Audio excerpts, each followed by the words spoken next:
നമസ്കാരം. എല്ലാ പ്രിയപ്പെട്ടവർക്കും വ്യാഴമാറ്റത്തിൻ്റെ പുതിയ വീഡിയോയിലേക്ക് സ്വാഗതം. നമ്മൾ മേടരാശി മുതൽ കുംഭരാശി വരെയുള്ള നക്ഷത്രക്കാർക്ക് ഈ 2026 ജൂൺ 2 നടക്കാൻ പോകുന്ന ചരിത്രപരമായ വ്യാഴമാറ്റത്തെ അടിസ്ഥാനമാക്കിയുള്ള ഫലങ്ങൾ ഇതിനകം പറഞ്ഞു കഴിഞ്ഞു. ഇപ്പോൾ പറയുന്നത് മീനക്കൂറുകാർക്ക് പൂരുരുട്ടാതിയുടെ അവസാന കാൽഭാഗം, ഉത്രട്ടാതി, രേവതി നക്ഷത്രക്കാർ അടങ്ങിയ 12 രാശിയിലെ അവസാനത്തെ രാശിയായ മീനക്കൂറുകാർക്ക് എന്തൊക്കെ നേട്ടങ്ങളാണ്, എന്തൊക്കെ ഭാഗ്യങ്ങളാണ്, അവരുടെ ജീവിതത്തിൽ എന്തൊക്കെ വ്യതിയാനങ്ങളാണ് സംഭവിക്കാൻ പോകുന്നത്, എന്തൊക്കെ കാര്യങ്ങൾ ശ്രദ്ധിക്കണം, എന്തൊക്കെയാണ് പരിഹാരങ്ങൾ തുടങ്ങിയ എല്ലാ കാര്യങ്ങളും വിശദമായി പറയുകയാണ്. 2026 ജൂൺ 2 പുലർച്ചെ 1:48 മൂലം നക്ഷത്രത്തിലാണ് വ്യാഴം മിഥുന രാശിയിൽ നിന്നും തൻ്റെ ഉച്ചരാശിയായ കർക്കിടക രാശിയിലേക്ക് സംഗമിക്കുന്നത്. ഉച്ചരാശിയിലേക്കുള്ള ഈ വ്യാഴത്തിൻ്റെ മാറ്റം ഒട്ടുമിക്ക നക്ഷത്രക്കാർക്കും വലിയ രീതിയിലുള്ള സത്ഫലങ്ങളാണ് ലഭിക്കുവാൻ പോകുന്നത്.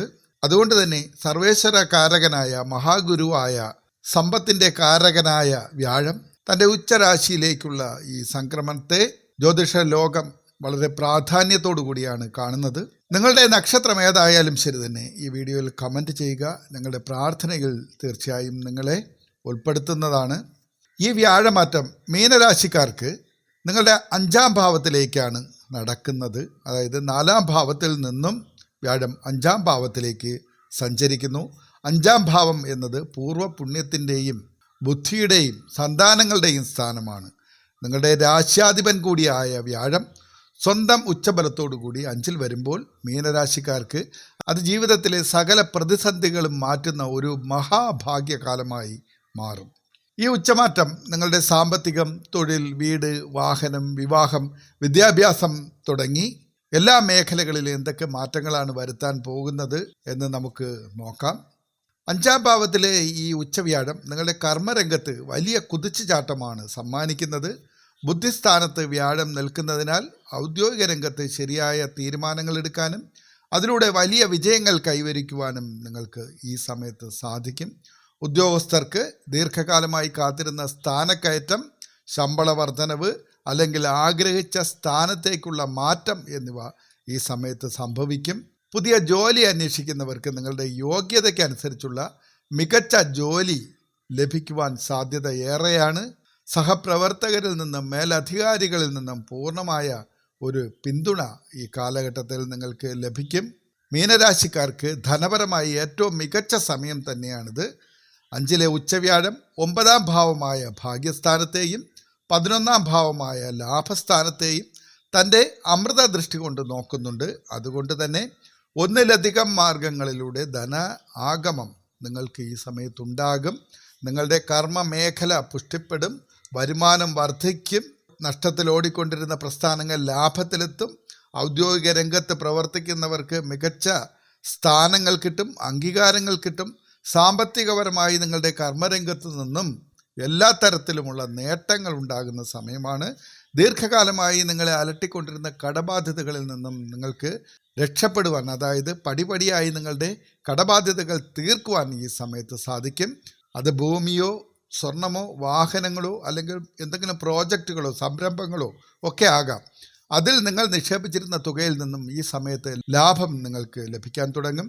ബിസിനസ് ചെയ്യുന്നവർക്ക് പുതിയ വലിയ പ്രോജക്റ്റുകൾ ലഭിക്കുവാനും വ്യാപാരം വിപുലീകരിക്കുവാനും സാധിക്കും.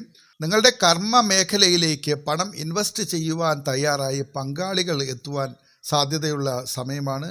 അതുകൊണ്ട് തന്നെ പങ്കാളിത്തത്തോടു കൂടി നിങ്ങൾക്ക് നിങ്ങളുടെ സംരംഭങ്ങൾ വിപുലീകരിക്കുവാനും അത് വൻ വിജയമാക്കി മാറ്റുവാനും സാധിക്കും. വീട്, വാഹനം, വസ്തുവകകൾ എന്നിവ ആഗ്രഹിക്കുന്നവർക്ക് അത് സ്വായത്തമാക്കുവാൻ സാധിക്കുന്ന സമയം കൂടിയാണ്. വസ്തുവകകൾ വാങ്ങുവാനോ പുതിയ വീടിൻ്റെ നിർമ്മാണം ആരംഭിക്കുവാനോ ആഗ്രഹിക്കുന്നവർക്ക് തടസ്സങ്ങളൊക്കെ മാറി അതിനുള്ള സാഹചര്യം ഒരുങ്ങും. പകുതി വെച്ച് മുടങ്ങിപ്പോയ വീട് പണികൾ പെട്ടെന്ന് തന്നെ പുനരാരംഭിക്കുവാനും പൂർത്തീകരിക്കുവാനും സാധിക്കും. ഒരു വീട് പണി ലക്ഷ്യം വെച്ച് നിങ്ങൾ നീങ്ങുമ്പോൾ അതിനാവശ്യമുള്ള ധനം സ്വരൂപിക്കുവാൻ നിങ്ങൾക്ക് വളരെ പെട്ടെന്ന് സാധിക്കും. അതിനാവശ്യമായ ലോണുകളെല്ലാം ഈ സമയത്ത് ലഭിക്കും. നിങ്ങളുടെ ആവശ്യത്തിനായി നിങ്ങൾ കാത്തിരുന്ന ഒരു വാഹനം സ്വന്തമാക്കുവാൻ സാധിക്കുന്ന സമയമാണ്. അതിനും ആവശ്യമുള്ള ലോണുകൾ പോലുള്ള ആനുകൂല്യങ്ങൾ വളരെ പെട്ടെന്ന് തന്നെ പാസ്സായി കിട്ടും. വിവാഹം ആഗ്രഹിച്ചിരിക്കുന്ന അല്ലെങ്കിൽ വിവാഹത്തിന് തയ്യാറെടുത്തിരിക്കുന്ന മീനരാശിക്കാരായ വ്യക്തികൾക്ക് 5-ാം ഭാവത്തിലെ ഉച്ചവ്യാഴം വലിയ അനുഗ്രഹമാണ് ഈ സമയത്ത് നൽകുന്നത്. വ്യാഴത്തിൻ്റെ 9-ാം ദൃഷ്ടി നിങ്ങളുടെ ജന്മരാശിയിലേക്ക് പതിക്കുന്നതിനാൽ വിവാഹപ്രായമെത്തി നിൽക്കുന്നവർക്ക് തടസ്സങ്ങൾ മാറി മംഗളകരമായി വിവാഹം പെട്ടെന്ന് ഒത്തുവരുവാൻ സാധ്യതയുണ്ട്. നിങ്ങൾ ആഗ്രഹിച്ചതുപോലുള്ള സദ്ഗുണസമ്പന്നരും നിങ്ങളെ മനസ്സിലാക്കുന്നവരുമായ പങ്കാളിയെ ഈ കാലയളവിൽ ലഭിക്കും. പ്രണയബന്ധങ്ങളിൽ ഏർപ്പെട്ടിരിക്കുന്നവർക്ക് അത് വീട്ടുകാരുടെ സമ്മതത്തോടുകൂടി വിവാഹത്തിലേക്ക് എത്തിക്കുവാൻ സാധിക്കും. കുടുംബത്തിൽ സന്തോഷവും ഐശ്വര്യവും നിറയും. കുട്ടികളില്ലാതെ വിഷമിക്കുന്ന ദമ്പതികൾക്ക് സന്താന ഭാഗ്യം ലഭിക്കുവാനും ഈ സമയം അനുകൂലമാണ്. വിദ്യാർത്ഥികളുടെ കാര്യമെടുത്താൽ ജ്ഞാനകാരകനാണ് വ്യാഴം. ജ്ഞാനകാരകനായ മഹാഗുരു 5-ാം ഭാവത്തിൽ ഉച്ചസ്ഥനാകുന്നത് വിദ്യാഭ്യാസ രംഗത്ത് ഒരു സുവർണകാലം തന്നെയാണ് വിദ്യാർത്ഥികൾക്ക് സമ്മാനിക്കുന്നത്. വിദ്യാർത്ഥികൾക്ക് മികച്ച ഏകാഗ്രതയും ബുദ്ധിശക്തിയും ഈ സമയത്ത് കൈവരും. പരീക്ഷകളിൽ അതുകൊണ്ട് തന്നെ ഇവർക്ക് നന്നായി പഠിച്ച് ഉന്നത വിജയം കരസ്ഥമാക്കുവാൻ സാധിക്കും. മത്സര പരീക്ഷകൾക്ക് തയ്യാറെടുക്കുന്നവർക്കും ഉന്നത വിദ്യാഭ്യാസത്തിന് ശ്രമിക്കുന്നവർക്കും മികച്ച ഫലങ്ങൾ സ്വന്തമാക്കാൻ കഴിയും. വിദേശത്ത് പോയി പഠിക്കാൻ ആഗ്രഹിക്കുന്ന വിദ്യാർത്ഥികൾക്ക് വിസ സംബന്ധമായ തടസ്സങ്ങൾ മാറി സ്കോളർഷിപ്പോടുകൂടി അഡ്മിഷൻ ലഭിക്കുവാനും ഈ ഉച്ചവ്യാഴം വഴിതെളിക്കും. നിങ്ങൾക്ക് ഈ വ്യാഴമാറ്റം സർവ്വ ഐശ്വര്യങ്ങളും തരും എന്ന കാര്യത്തിൽ യാതൊരു സംശയമില്ല. എങ്കിലും മീനരാശിക്കാർക്ക് ചില കാര്യങ്ങളിൽ സവിശേഷമായ ജാഗ്രത പുലർത്തേണ്ടതുണ്ട്. നിങ്ങൾക്ക് നിലവിൽ 7.5 ശനി, അതായത് വ്യയശനി തുടരുന്ന കാലഘട്ടമാണ്. അതുകൊണ്ട് ഉച്ചവ്യാഴത്തിൻ്റെ വലിയ അനുഗ്രഹങ്ങൾ ഉണ്ടാകുമ്പോഴും അനാവശ്യമായ ചെലവുകൾ വരുവാൻ സാധ്യതയുണ്ട്. അതുകൊണ്ട് ധനകാര്യങ്ങളിൽ നിങ്ങൾക്ക് കൃത്യമായ ഒരു പ്ലാനിങ് വേണം. ആ പ്ലാനിങ് മാത്രം നിങ്ങൾ നോക്കിയാൽ മതി. അല്ലാതെ ധനനഷ്ടമൊന്നും വരില്ല. നിങ്ങൾ ധനം കൈകാര്യം ചെയ്യുമ്പോൾ പാഴ്ചെലവായി പോകാതിരിക്കുവാൻ മാത്രം ശ്രദ്ധിച്ചാൽ മതി. നിങ്ങൾ ഈ കാലഘട്ടത്തിൽ ചെയ്യുന്ന ഒരു കാര്യം നഷ്ടത്തിൽ പോകില്ല. നിങ്ങൾക്ക് ധനനഷ്ടം എന്നൊരു സംഗതി വരികയില്ല.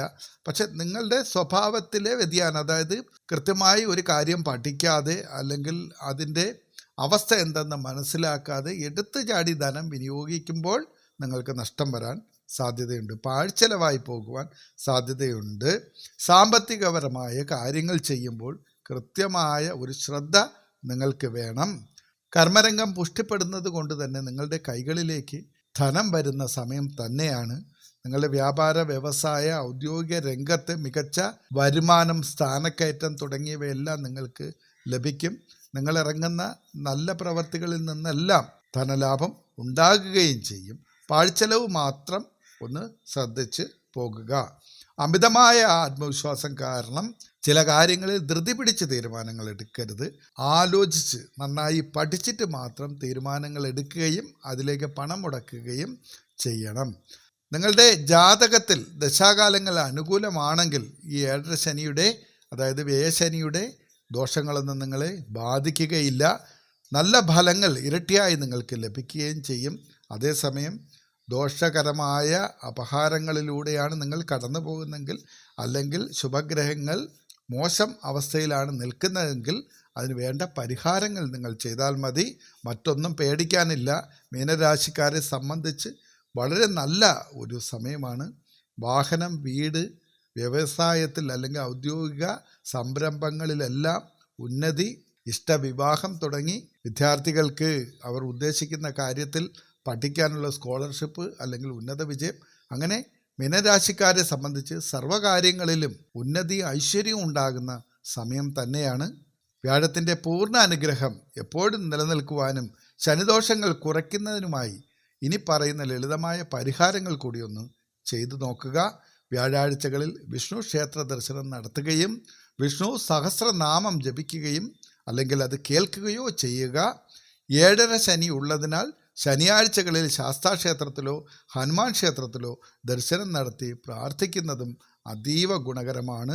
ശിവക്ഷേത്രങ്ങളിൽ വ്യാഴാഴ്ച തോറും ദക്ഷിണാമൂർത്തിക്ക് വിളക്ക് കൊളുത്തി പ്രാർത്ഥിക്കുന്നതും കരിയറിലെയും പഠനത്തിലെയും തടസ്സങ്ങൾ മാറ്റുന്നതാണ്. നിങ്ങളുടെ ഗുരുക്കന്മാരെയും വീട്ടിലെ മുതിർന്നവരെയും ബഹുമാനിക്കണം. വ്യാഴം മഹാഗുരുവാണ്. അതുകൊണ്ട് തന്നെ മുതിർന്നവർക്ക് അല്ലെങ്കിൽ ഗുരുക്കന്മാർക്ക് വേണ്ടുന്ന സഹായങ്ങൾ ചെയ്തു കൊടുക്കുക, അവരുടെ പ്രീതി സ്വായത്തമാക്കാൻ ശ്രമിക്കുക, അവരുടെ അനുഗ്രഹം വാങ്ങിക്കുക എന്ന കാര്യങ്ങളൊക്കെ ശ്രദ്ധിക്കണം. പാവപ്പെട്ട വിദ്യാർത്ഥികൾക്ക് പഠനോപകരണങ്ങൾ വാങ്ങി നൽകുന്നതും വ്യാഴപ്രീതിക്ക് ഏറ്റവും ഉത്തമമാണ്. മീനരാശിക്കാരെ സംബന്ധിച്ച് ഈ വരാൻ പോകുന്ന ഉച്ചവ്യാഴത്തിൻ്റെ കാലഘട്ടം സാമ്പത്തിക പുരോഗതിയും കുടുംബത്തിൽ സമാധാനവും സർവ്വ വിജയങ്ങളും ഉണ്ടാകും. എല്ലാം കൊണ്ടും നിങ്ങൾക്ക് നല്ലതാണ്. നിങ്ങളുടെ കർമ്മങ്ങൾ കൂടി നന്നായി ചെയ്യുക, നല്ല കാര്യങ്ങൾ മാത്രം ചെയ്യുക, മോശപ്രവർത്തികളിൽ ഒന്നും ചെന്ന് ചാടാതിരിക്കുക, ആർക്കും ദ്രോഹകരമായ മറ്റുള്ളവരുടെ കണ്ണുനീര് വീഴുന്ന ഒരു പ്രവൃത്തിയും ചെയ്യാതെ സാത്വികനായി തന്നെ മുന്നോട്ട് പോകണം. മനസ്സിൽ ഈശ്വര ചിന്തക വേണം. നല്ല വ്യക്തിയായി തുടരാൻ ശ്രമിക്കണം. നമ്മളെക്കാൾ താഴ്ന്നവരെ ഒരു കാരണവശാലും ബുദ്ധിമുട്ടിക്കരുത്. അവരോട് സഹാനുഭൂതിയോടുകൂടി മാത്രം പെരുമാറുക. അതുപോലെ തന്നെ നമുക്ക് കഴിയുന്ന സഹായം മറ്റുള്ളവർക്ക് ചെയ്തു കൊടുക്കുക. അത് ആഹാരമോ വസ്ത്രമോ പഠനോപകരണങ്ങളോ മരുന്നോ അങ്ങനെ എന്താണോ നമുക്ക് കഴിയുന്നത്, നമ്മളാൽ കഴിയുന്ന സഹായം മറ്റുള്ളവർക്ക് ചെയ്തു കൊടുക്കുക. സാധുജീവികളെ ബുദ്ധിമുട്ടിപ്പിക്കാതിരിക്കുക, അവരെ ഉപദ്രവിക്കാതിരിക്കുക. പ്രകൃതിയിലെ സാധു മൃഗങ്ങളെ ഒന്നും ഉപദ്രവിക്കാൻ പോകരുത് എന്ന് ചുരുക്കം. തെരുവ് നായകളെ സംരക്ഷിക്കുവാനോ അല്ലെങ്കിൽ അതിന് ആഹാരമോ വെള്ളമോ കൊടുക്കുന്നത് പുണ്യപ്രവൃത്തിയാണ്. അത് നിങ്ങളുടെ ഭാഗ്യം ഈ സമയത്ത് വർദ്ധിക്കുവാൻ ഇടയാകും. അതുപോലെ പക്ഷികൾക്ക് ആഹാരമോ ധാന്യങ്ങളോ കൊടുക്കുന്നത് നല്ലതാണ്. കാക്കയ്ക്ക് ഒരു ഉരുള ചോറ് കൊടുക്കുന്നത് നിങ്ങൾക്ക് ശനിദോഷം മാറ്റിത്തരും. അങ്ങനെ നിങ്ങളാൽ കഴിയുന്ന നല്ല കാര്യങ്ങൾ ചെയ്ത് പ്രാർത്ഥനയോടുകൂടി മുന്നോട്ട് പോവുകയാണെങ്കിൽ തീർച്ചയായും നിങ്ങൾക്ക് വ്യാഴത്തിൻ്റെ അനുഗ്രഹമുണ്ടാകും. സർവ്വ ഐശ്വര്യങ്ങളും ലഭിക്കും. ഈ പ്രപഞ്ചം നിങ്ങളെ കാക്കും. സർവേശ്വരൻ നിങ്ങൾക്ക് എല്ലാവിധ ആയുർ ആരോഗ്യ സാമ്പത്തിക ഐശ്വര്യ സമ്പത്തുകളെല്ലാം നൽകും. അങ്ങനെയെല്ലാം സംഭവിക്കട്ടെ എന്ന് പ്രാർത്ഥിച്ചുകൊണ്ട് നിർത്തുന്നു. നന്ദി, നമസ്കാരം.